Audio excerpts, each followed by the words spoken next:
55,000 applicants, and they choose you. It was just such a childhood dream. How did this experience change you? Sometimes in life, you have to always stand up for what you believe in, even if it means you stand alone. I felt really let down in that moment. It really put more fuel in my belly to fight back. Your emotions intensified by a million in the place. Some people came to backstab, manipulate, and some people came to make friends, and some people came in to make the money. Confidence really speaks for itself. 100%. Yeah. 100%.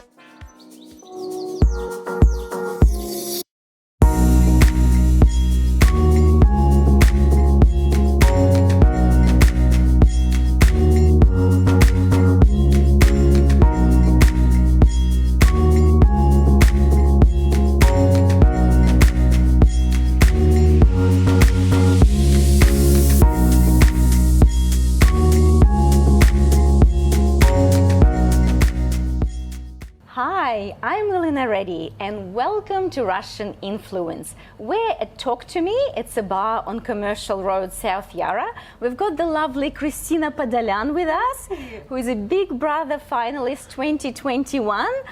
Christina, I have to apologize because we only have how many cameras, Yulia?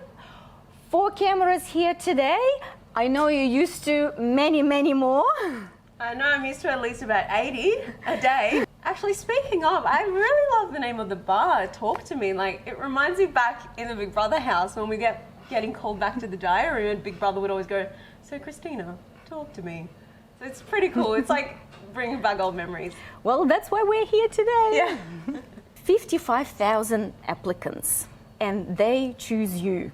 Why do you think they did that? Oh, crazy. Honestly, I'm still pinching myself. I can't believe how many people actually applied, but I think one thing that the executive producer told me is that she found me very unpredictable. Like, I was very different from the rest because some things came out of my mouth that she did not expect, and it was very unfiltered. Obviously, I talk a bit quicker than I think sometimes. It doesn't work for some people, but for me it did work, so thank God for that. And I think she just saw the fight I was willing to put up as well in the game. So I think that's why I was chosen, because I was there to play a really hard game. Why did you sign up for Big Brother? What were you hoping to achieve? Honestly, for me, it was just such a childhood dream. Like, when we first came into the country, I think it was something like 12 years ago. I didn't even speak English, but we came across Big Brother, and even though I didn't know what the hell was being said half the time, I fell in love with the concept, and I was always dreaming of being a contestant, and I think it's honestly so surreal to have made it in. Yeah. We didn't even have social media or anything like that back then, so it was, for me, a childhood dream. How did this experience change you? Oh my God, as a person, I came in a completely different person than I am sitting here right now speaking to you. Like, I came in like a flimsy young girl. I had so much trust in everyone. I thought the best of everyone, which I still do. But I think as time went on, I really learned how diverse people can be. And I think towards the end of the game, I really realized that sometimes in life, you have to always stand up for what you believe in, even if it means you stand alone, which is what happened in the game for me. Since halfway through the game, I had my back against the wall, so I was the only one who really had my back in there. Coming into the Big Brother house, That was weird, hey? I found it so hard to know who to trust and really find my feet in here. Just don't let them get in your head. I used to come last at every single challenge. And the connection I had with Brenton, you flirting with me, could have definitely jeopardised my position in the game too. This power couple has brought a target on your back. But obviously when I got 7 bullets through my head to become the Walking Dead, it really put more fuel in my belly to fight back and, you know, make big moves. Now I get to nominate Jessica and make big plays and change things around. And that's when I put my foot on the pedal and start acing these challenges. You got it? This game made me really discover how well I perform under pressure, and that's what really empowered me. Give me a hug. I can literally see the finish line. I can smell it. I can feel it. And What did you learn about human nature? Oh God, I learned just how different people are. That we lived in a house with 26 different personalities. no one was similar to the other. Everyone had such a different strategy of going on with the game. Some people came to backstab, manipulate, and some people came to make friends, and some people came in to make the money. So it was just, I guess I just learnt that not everyone is going to get along, and that's okay. Christina, what would you say was the most difficult part being on the show? Not eating, like we were eating Spinach and tuna. Oh my God. every time I'm at Coles now, I can't even look at spinach. I need to go into intensive care unit, even staring at spinach or tuna. But it should honestly be like a swear word by now. But yeah, Do you think it was like psychological? 100%. Yeah. 100%. No one's going to be having arguments if we're getting fed chicken parmesanas every night. You know, we're not going to want to leave. But if you're eating tuna and spinach and 1 egg a day, if you're lucky, then of course you're going to want to tear everyone's heads off. So that was probably the hardest part for me. Was it actually like true to the reality how people were in the panic room listening to the same song over and over for 5 hours? Was it really like that? 100%. You kidding? Jess and Marley were in that panic room Oh my for God. 6 hours, and luckily for me, I chose to go second last, so I had to only be there for an hour.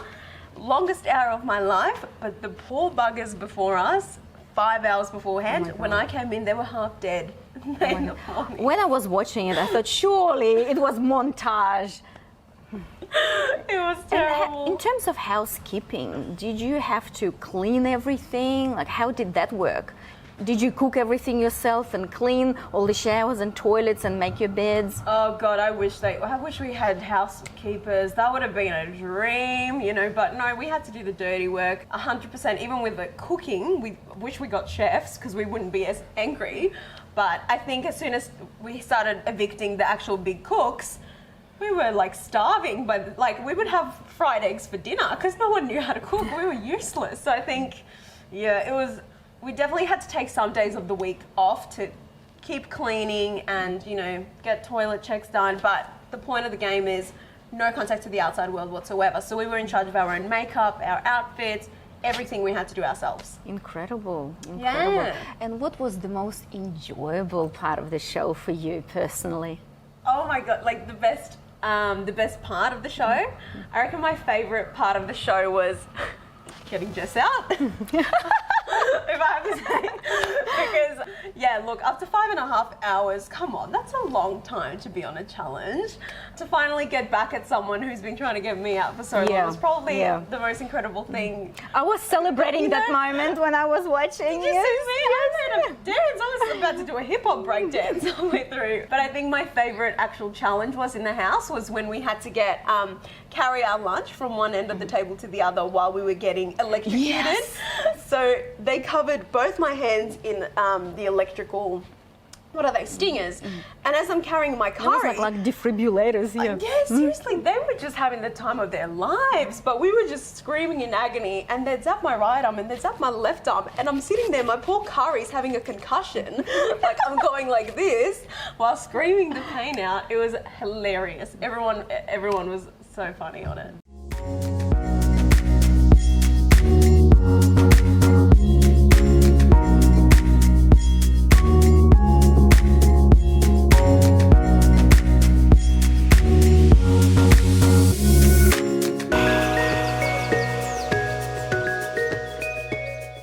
How did you feel when you thought you were eliminated? Oh my God, yeah, I felt so terrible because in that point in time, I feel like I invested too much of my time with a boy that I only knew for like a week. Yeah. That I forgot to actually keep all my other connections alive. So I think, Well, you had a little romance, and then you looked so cute together.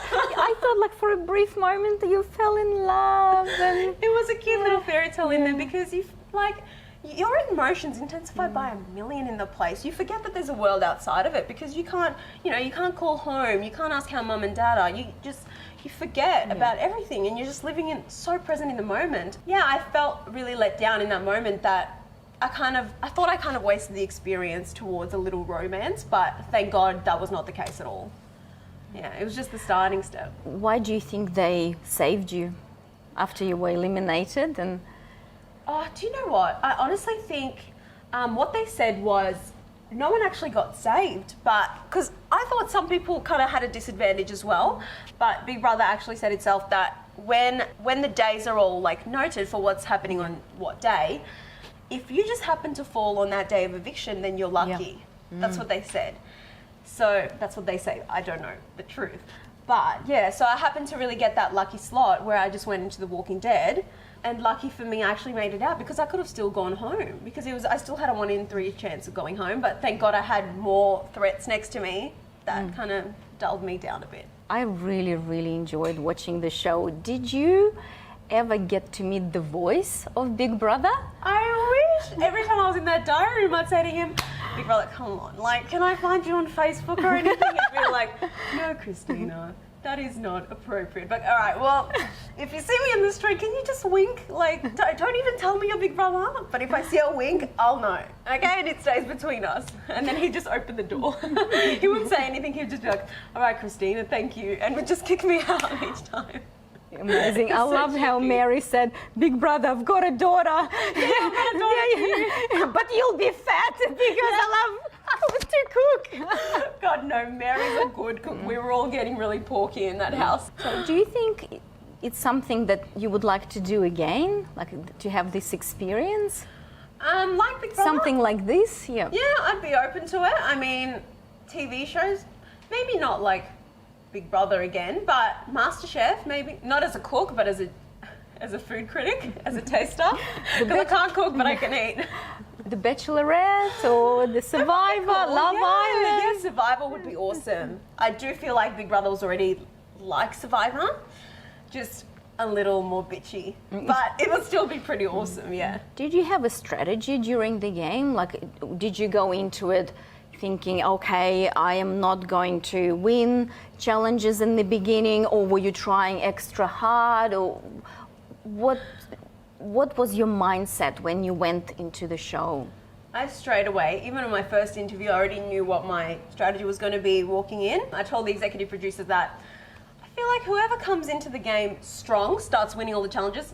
Stupidest move you could make, because you're making yourself a priority, like as a threat. You're telling everyone you're a threat. You're a target. Exactly. Yeah. Like, you could not make it any simpler. I said that my first 15 or so challenges I'm going to purposely fail, so then I'm not seen as a physical threat. In fact, I was probably going to hope to be one of the first ones to go out each time, and then towards the end start winning them when they actually count. Because you kind of want to fly under the radar. You don't want to give people a reason to want you out.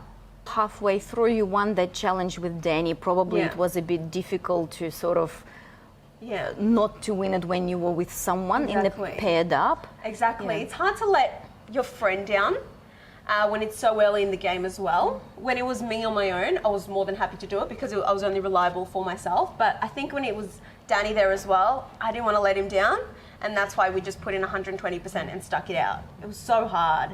So hard. And it gets so hot. It's like, I think it was like 35 degrees or something. We were hanging on the rope. Like, I know, and the it gets so direct slippery. sunlight. And Yeah. And Danny's a pretty big boy. Like, we did pretty well with that, with the balancing. I was wondering, in that environment, were you able to develop sincere friendships? Do you keep in touch with anyone on the show? 100%. Danny is still probably one of my closest friends. I was just on a phone call to him earlier, actually, today. He's awesome, like, because 72 hours, 3 days, it's only one episode. That's only 90 minutes. So you're seeing 90 minutes out of a 72-hour period. Within that time, so many conversations are being said and so many things that the audience don't get to see. And I think, that's where the real friendships truly blossom. You know, like, that's where you really make your true friends. And I think I'm probably still keeping in contact with 5 or 6 of them. But some of them are very genuine. Brenton? Brenton here and there, sometimes. But mostly Danny, Sid, Marley. Yeah, we're still really cool friends with them. The Big Brother Live Grand Final is here. For 63 days, I have watched your every move. You have been tested.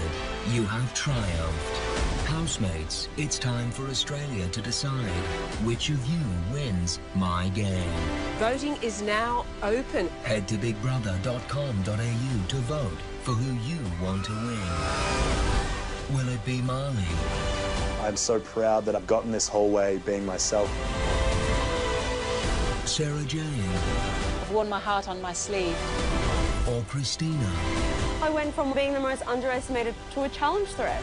Their fate is in your hands. In the live television event of the year, everyone will be back as the winner is crowned. Who wins? You decide. What were your emotions like during the final when you were on the stage and your mom and your sister were there? What was it like? I was about to have a heart attack. It wasn't what you saw. Beforehand in the dressing room, me and Marley were like, oh my God. Oh. We were just having a stroke because you're speaking in front of 1 million people, technically, you know, without the crowd there, of course. So it was definitely really hard. But I think, yeah, it was so awesome for my sister and mum to come out because they knew that because Sydney was in lockdown, they would all have to come down and do 2 weeks hotel quarantine, not hotel quarantine, at home quarantine. Yeah, and for your sister, it must have been sacrifice because School she's holidays. at school. Who does that? No sister does it. No 15-year-old would ever do that. They were just so awesome, even with the way they spoke. I was just so proud of them. Marley and I went, took his water bottle, took it to the kitchen and filled it up with egg whites. We did have each other's backs, even though we wanted to kill each other half the time. I know that your family, they're from Irkutsk. I had the biggest fear of flying. Okay, so I don't know why I applied. That's interesting. That's really interesting. Confidence really speaks for itself.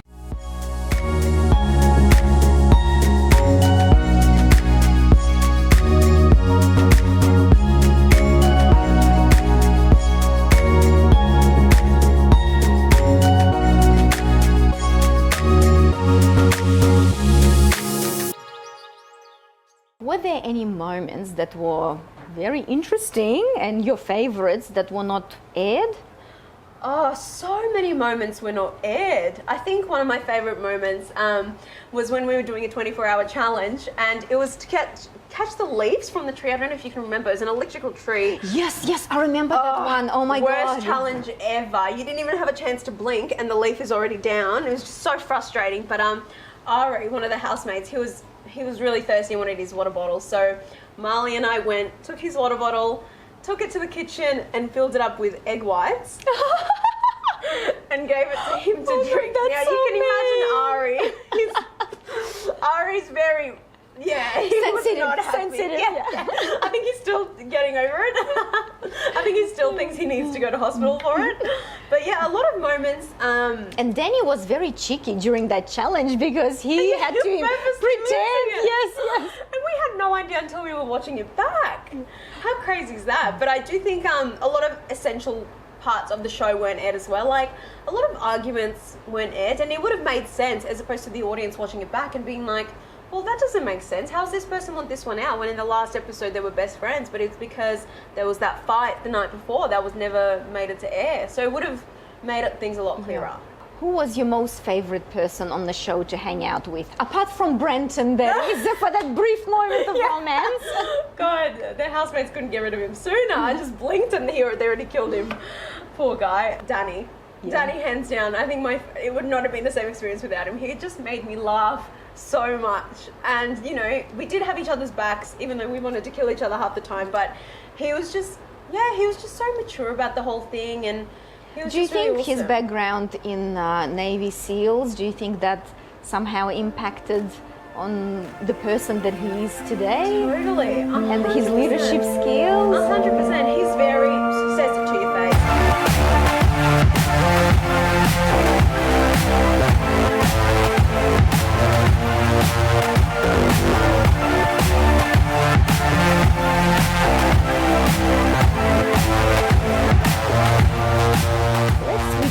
A little bit and talk about your childhood. So I know that your family, they're from Irkutsk. It's a beautiful city next to the very beautiful lake Baikal, which is the largest lake in the world. And you grew up in Israel. So tell me about that. I was born and raised in Israel, and then we decided to move here when I was 10 years old. For my dad, I think it was just too unsafe in Israel. He's just very unpredictable, and for the girls especially, you have to serve in the military.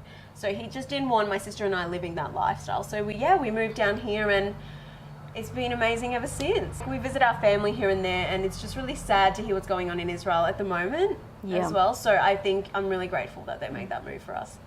What was it like for you arriving in the new country, adapting to the new language, new culture? What was the experience like for you? Oh my God, so hard, because I came here, I think I was in grade 3 at the time, and at that age, a lot of students don't really have the time of day for people that don't understand them. You know, like if no one's really going to take the time out to try and understand you when they have friends they're already familiar with. So it makes it really hard to form those bonds.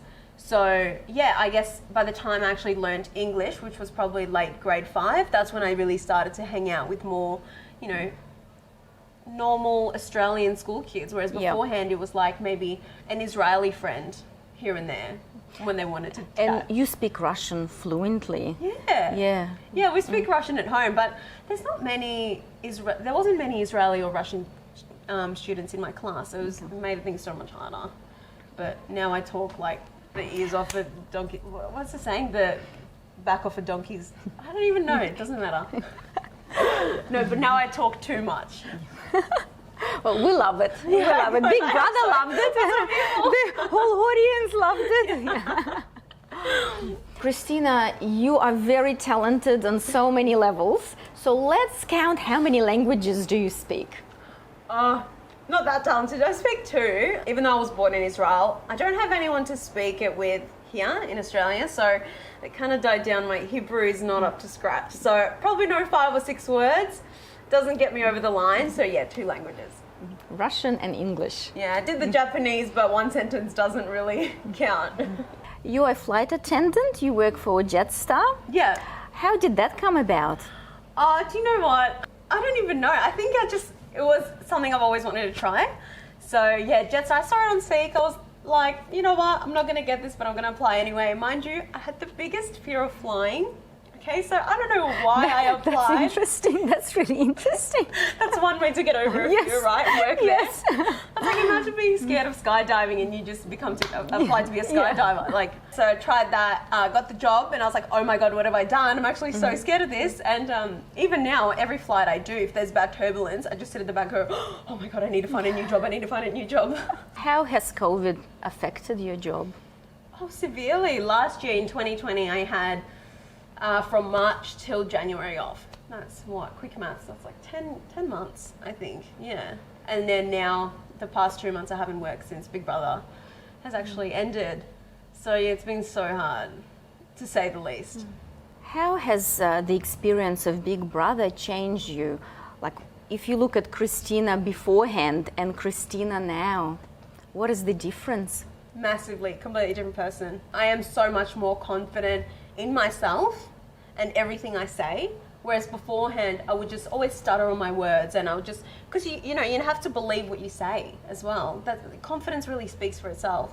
I'm a lot more vocal with my beliefs as well, whereas beforehand, I think because at the start of Big Brother there were so many big personalities, very outspoken, and I guess they've all taught me that it's good to speak up, you know, don't be afraid to not be heard, because as long as you're saying something, it's still, you're doing something for yourself. And I've completely changed. Apart from Big Brother, what is the most unique experience that you've ever had? Oh my God, the most unique experience I've ever had? I don't even know, apart from Big Brother. Probably DJing. I don't think a lot of girls say that they've been DJs. So before Big Brother, yeah, I think another huge confidence booster was DJing, because you're providing music for like a ton of people. So it was like my pre-Big Brother experience. Yeah, playing in front of like hundreds of people was pretty cool. Yeah, I think it would be a very incredible experience here to have. Yeah, 100%. It was awesome. Well, thank you so much for being a guest on our show. We really enjoyed having you, and we wish you all the best for the future. Oh, thank you so much for having me. This was awesome. It's good to meet you.